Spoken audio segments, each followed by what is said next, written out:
मुझे खुद को सामाजिक प्राणी कहने में भी शर्म आ रही है, क्योंकि मैं जिसे समाज कहता हूँ वो वहशी दरिंदों का झुंड बन चुका है, जहाँ चारों ओर दर्द है, चीख है, जख्म है, घाव है।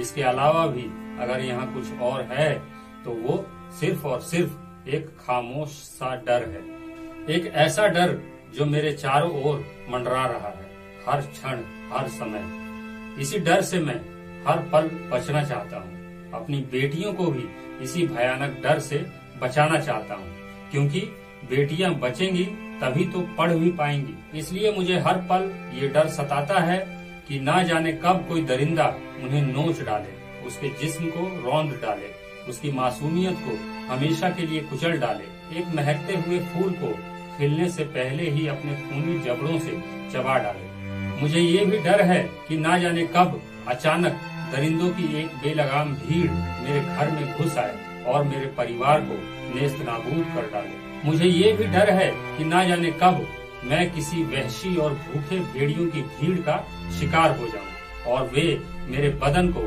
पेट्रोल में भूंज कर खा जाएं। ये मेरा डर ही तो है जो मुझे भी हैवान बना देना चाहता है, लेकिन मेरी थोड़ी सी बची खुची संवेदनाएं मुझे हैवान होने से रोक देती है। इसलिए फिलहाल मैं खुद को इंसान कह सकता हूँ, लेकिन अब मुझे अपने इंसान होने पर शक भी है और शर्म भी, क्योंकि आज मैं ऐसे समाज में जिंदा हूँ जहाँ मेरे चारों ओर मासूमियत तड़प रही है, मुस्कुराहटें मसली जा रही हैं, किलकारियां नष्ट हो रही हैं। इन सब के बीच मैं देख रहा हूँ कि भावनाओं की सूख चुकी नदी पर कागज के बनावटी उसूल तैराए जा रहे हैं। आंसुओं की घनघोर घटाओं के बीच वेदनाओं की बिजलियां चमक रही हैं। चीखते झूठ के बीच सच्चाई की आवाजें खामोश की जा रही हैं। बेशर्म सत्ता के कदमों तले बदहवास गरीबी घुटने टेक चुकी है। कानून का 70 साल पुराना तराजू जस्टिस की मार्केट में सरेआम बिक रहा है। न्याय और समानता की बकवास लाइनें जिन किताबों में कभी लिखी गई थी वो रद्दियां जलाई जा चुकी है। सत्ताधीशों और मठाधीशों के कूड़ेदान में संविधान के कुछ पन्ने अभी साबुत पड़े हैं जो जलने से बच गए थे। आज मैं सबसे ज्यादा हैरान हूँ, परेशान हूँ, साथ ही डरा हुआ भी हूँ, क्योंकि मैं भी एक बेटी का बाप हूँ जो अब 19 साल की हो चुकी है। आज के हालात में ये मेरे लिए जश्न की बात हो सकती है कि वो खूंखार दरिंदों के इस इंसानी बीहड़ में भी 19 साल की उम्र पार करने में कामयाब हो पाई। मैं हैरान हूँ कि मेरी बेटी बच भी गई और पढ़ भी गई, लेकिन परेशान हूँ ये सोचकर कि हर बेटी इतनी खुशकिस्मत नहीं होती। 6 माह, 6 साल, 16 साल की बेटियां हर दिन घात लगाए बैठे हवस के भूखे भेड़ियों की शिकार हो रही हैं। वासना के भूखे ये खूंखार दरिंदे हर गली, हर नुक्कड़ पर बेटियों की ताक में छुपे बैठे हैं। मौका मिलते ही वे बेटियों के जिस्म से उसकी बोटियों को अलग कर देते हैं, उसके नाजुक बदन को चीर डालते हैं, उसके कोमल मांस को कच्चा चबा डालते हैं। हवस के ये भूखे दरिंदे बेटियों की बोटी बोटी नोच कर आपस में बांट लेते हैं। हमारा सभ्य समाज इसी असभ्य कारनामे को बलात्कार की संज्ञा देता है और बेटियों के ऐसे हर शिकार के बाद हमारा समाज असभ्यता और बर्बरता की ओर एक कदम आगे की ओर बढ़ जाता है। डार्विन के विकासवाद की थ्योरी में काफी पेच छुपे थे जो अब जाहिर हो रहे हैं। जानवर से इंसान बनने में, झुंड से समाज बनने में लंबा वक्त जरूर लगा, लेकिन इंसान से जानवर बनने में और समाज से झुंड बनने में अब ज्यादा देर नहीं लगेगा। डार्विन के सर्वाइवल ऑफ फिटेस्ट का मतलब अब समझ आता है। वह है वर्चस्व की लड़ाई में वही जीतेगा जो सत्ता के साथ खड़ा होगा। मैं हैरान हूँ ये देखकर कि बलात्कार पर होती राजनीति के रोज होते बलात्कार की घिनौनी दास्तां बयां कर रहे हैं। मैं हैरान हूँ ये सोचकर कि सांप्रदायिकता के पैमाने पर बलात्कार के शिकार या शिकारी फायदेमंद साबित हो रहे हैं। कौन सी लाश कितनी टीआरपी दे सकती है, कौन सा अपराधी वोटों का कितना ध्रुवीकरण कर सकता है, इस नजरिए के साथ बलात्कार का विरोध या समर्थन हो रहा है।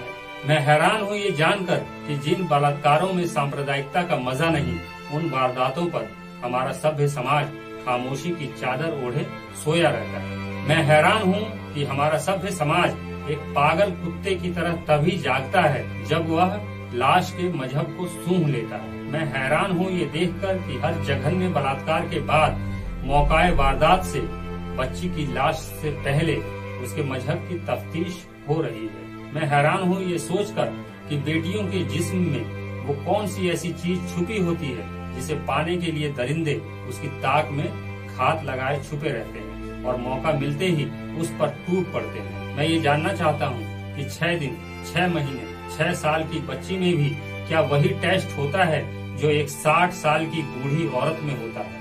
मेरे ये सवाल मुझे हर पल कचोटते हैं। मेरा ये डर मुझे उदासियों से भर देता है। मेरी यह नाजायज दहशत मुझे हर बार कहती है कि मेरा ये डर जायज है, और जब भी मेरा ये डर मेरे वजूद पर हावी होता है मैं रो पड़ता हूँ, टूट जाता हूँ, बिखर जाता हूँ। जब भी मैं हैवानियत की शिकार किसी बेटी के मरने की खबर पढ़ता हूँ मुझे खुद के जिंदा होने पर दुख होता है। ऐसा लगता है जैसे मेरे जिस्म से मेरा वजूद मिट रहा है, मेरी रगों से मेरा लहू निचोड़ा जा रहा है, मेरी आंखों से भविष्य के मेरे सुनहरे सपने बिखेरे जा रहे हैं। तब मैं ढूंढता हूँ उस खुदा को जिसके इशारे के बिना एक पत्ता भी नहीं हिलता।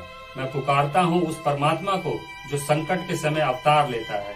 मैं बुलाता हूँ उस यहोवा को जो अपने बंदे पर दया रखता है। मैं चाहता हूँ ये तीनों एक साथ आएं और मुझे बताएं कि ये दुनिया उनमें से किसने बनाई और क्यों बनाई। इनमें से वो कौन है जो खुद को सबसे बड़ा दयालु कहता है? वो कौन है जो इनमें सबसे सर्वशक्तिमान होने का दावा करता है? वो कौन है जो कहता है हो जा तो एक क्षण में वो काम हो जाता है? वो कौन है जो अपने भक्तजनों के संकट क्षण में दूर करने की गारंटी देता है? इनमें से जो भी सामने आएगा उसे उसी क्षण बारूद से उड़ा देना उचित होगा, क्योंकि वह झूठा है, मक्कार है, फरेबी है, निर्दयी है। सभी बलात्कारियों का जिम्मेदार वही है, सभी लाशों का ठेकेदार वही है और सभी चीखों का गुनहगार भी वही है। मुझे नफरत है खुदाओं के इस गिरोह से। मुझे घृणा है हर उस तहजीब से जो इंसान के अंदर की तमीज को हैवानियत में तब्दील होने से नहीं रोक पाती। मैं विरोध करता हूँ हर उस संस्कृति का जो इंसान को भीड़ बनाती है। मैं इनकार करता हूँ हर उस रिसालत का जो इंसान को भेड़ बनाती है। मैं थूकता हूँ हर उस तंजीम पर जो इंसान को भेड़िया बनाती है। जब कोई बेटी दरिंदों के शिकंजों में फंसकर चीखती है, चिल्लाती है, सिसकती है, बिलखती है, तब सर्वशक्तिमानों का यह झुंड कहीं नजर नहीं आता।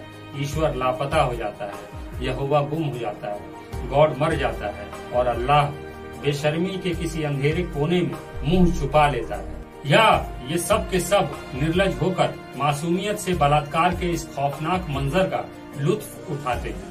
हर घटना पर जाम टकराते हैं, हर चीख पर जोर जोर से अट्ठास करते हुए अगली घटना की प्लानिंग में जुट जाते हैं। लेकिन इंसानियत का दुश्मन सर्वशक्तिमानों का ये गिरोह भूल जाता है कि जिस इंसान ने उन्हें अपने हाथों से मढ़ा है, उनका तसव्वुर और उनकी तस्वीरों को बड़ी श्रद्धा से गढ़ा है।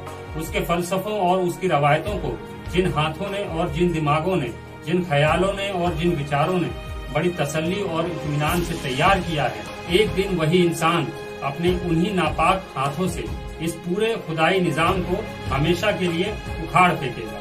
खुदा, भगवान, गॉड, अल्लाह, उसका मजहब, उसकी इबादत, आयतें और उसकी रवायतें, उसूल और उसके रसूल, ये सब के सब क्षण भर में मिट्टी में मिला दिए जाएंगे और इन सब के नाम पर पलने वाले खूंखार मजहबी गिरोह भी मजहबों की चिताओं के साथ जला दिए जाएंगे या धर्मों के मकबरे में हमेशा के लिए दफन कर दिए जाएंगे। तब ना कोई डर होगा, ना कोई दहशत होगी और ना किसी बेटी की बोटियों को कोई भेड़िया बोटी बोटी कर पाएगा। तब किसी बेटी को किसी खूंखार दरिंदे से बचाए जाने की जरूरत भी नहीं होगी। तब हर बेटी पढ़ेगी, आगे बढ़ेगी, बिना किसी भय के, बिना किसी डर के।